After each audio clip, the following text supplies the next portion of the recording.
let's move on to another great topic, and that's NFL teams on the radar. Topic number 4 tonight, and who's going to be your pick of, maybe a new team that's on the radar. We've also, both of us got our local team, the New England Patriots, that we're certainly going to be rooting for. But beyond the Patriots, I guess our question is, who do you got on your radar, and why are you looking at them, Pat? Yeah, and I just answered this question in this last topic. I'm fascinated.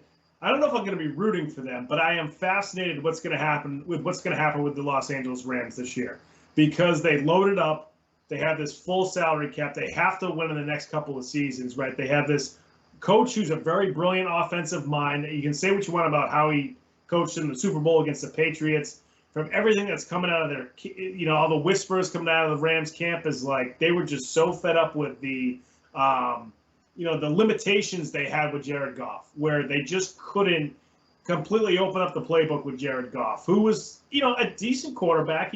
He sort of got the job done, but towards the end, it just seemed like there were so many more limitations with him than a better quarterback than him. So they go out and they trade 2 first-round picks for Matthew Stafford. So they've traded 4 first-round picks for Stafford and Jalen Ramsey to go along with Aaron Donald on the defense, and then they just re-signed Leonard Floyd, who's a defensive end for the Rams, and then they also on the offensive side they gave extensions to Robert Woods and Cooper Kupp, and Tyler Higbee I think is making like $9 million next year or something like that. So they have guys locked in. They don't have a ton of depth after that, and then unfortunately they just lost Cam Akers, who I think they were counting on as going to be this dynamic running back, who he absolutely was. So he tears his ACL. They go out and they get Sony Michel on a cheap contract, but I'm fascinated to see what happens with the Rams this year. I think they're going to sling it all year long with Stafford back there. He can certainly throw the ball downfield much better than Jared Goff. I want to see Stafford in a situation where he can be successful. You've seen so many really good players go to an organization, and some of them, they try to lift up that organization. But we were just talking about Deshaun Watson, who had an unbelievable year last year, but he had nothing around him. So the Texans were 4-12, I think, was their record last year, or it might have been slightly better than that. Stafford's been in that type of situation for years now in Detroit, where it was a mess when Matt Patricia was there. It was a mess before Matt Patricia. He did have Calvin Johnson at one point, and they started to seem like they were starting to ascend, and then Calvin Johnson retired. And it's just one thing after another in Detroit. Now he's in this great situation with an offensive coach who's got a great system, he's got good weapons, and he's got a good defense behind him where they can make a run at the postseason. Now, they play in one of the toughest divisions in the NFL, but I'm just fascinated to see what happens with the Rams, because this could go really well for them, or this could go really poorly over the next couple of seasons. Yeah, no, I think that's a great choice, and I'm not going to lie, they've been really one of my favorite teams ever since they moved back to L.A. I just love the way that they market their team. I'm a big Sean McVay fan. I love their uniforms, right? They're always busting out a new uniform helmet combination that just looks amazing, and I love watching that defense with Jalen Ramsey and Aaron Donald. It's just a great combination of, rushing the passer and then covering on the back end as well. That's just amazing.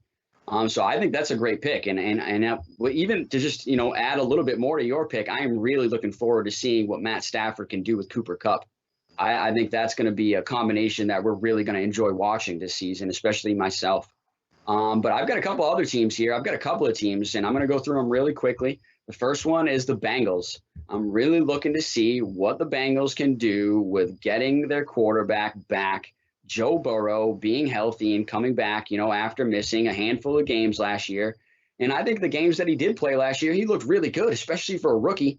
He was developing, and he honestly had a chance to maybe win Rookie of the Year if he played the whole year against Justin Herbert. But obviously taking that knee injury, that was big for him. But he rehabbed it really fast and is looking to bounce back. And he's going to get my vote for the comeback player of the year, no doubt, because I think he's going to have a strong season. But why I'm really looking forward to the Bengals is obviously with him coming back off the injury, but with them adding Jamar Chase on the outside at wide receiver with their number 1 pick out of LSU, a guy that played with Joe Burrow. And when they played together at LSU, boy, were they a dynamic duo and an amazing combination. And then even in the preseason, the little bit that we've got to see out of them, they looked great together. So that's one team that I'm looking forward to watching and looking forward to seeing maybe them bust out of their shell and maybe even compete for a playoff spot if they can play really well. But here's two other teams, and guess what? They're two teams we mentioned earlier on the show, and that is the Atlanta Falcons and the Tampa Bay Buccaneers. Both teams that are 100% vaccinated and are not going to have to deal with COVID issues, if many, right? And I'm not going to say they're not going to have to deal with that at all, but it's going to be very limited. So they're going to be able to just focus in on winning football games. And I'm really looking forward to seeing what Kyle Pitts can do with Matt Ryan. Obviously, I think that's going to be an amazing duo. And then in Tampa Bay, I'm looking to see, can this team, they've pretty much re-signed all their starters from last year to try to make a run at another Super Bowl. Tom Brady's trying to make another run at a Super Bowl. So it's just really the question of, can they do that? So I'm really looking forward to seeing that team compete. Looking forward to seeing the Atlanta Falcons compete, especially with Kyle Pitts stepping on the field. And then I'm really looking forward to seeing what Joe Burrow and Jamar Chase can do together again. Yeah, no question. There was so much player movement in the offseason because you had the salary caps kind of situations where guys were getting traded and getting moved because of salary cap reasons. And you had, a couple of, Phillip Rivers is now out of the NFL. Drew Brees is now in the NFL. So both their franchises that they just left, Rivers just left the Colts and the Saints, and Drew Brees just left the Saints. So now you have two teams that were trying to compete for playoff spots now and searching for quarterbacks once again. So those teams are very interesting as well. So there's so much player movement. This is going to be a very interesting season in the NFL for sure. Now, we obviously said, let's not talk about the Patriots because we know that's the team that we're most excited to see in this upcoming season. So, folks, if you like this show, you're watching it right now on YouTube, make sure you subscribe to our YouTube page. That's Comeback Sports on YouTube. Subscribe to the channel, Comeback Sports. And then all the cut-ups that our awesome producer, Ben Kudo, puts together after the show, that'll all filter to your YouTube channel. You don't have to go search for it. It's just right there in your subscriptions.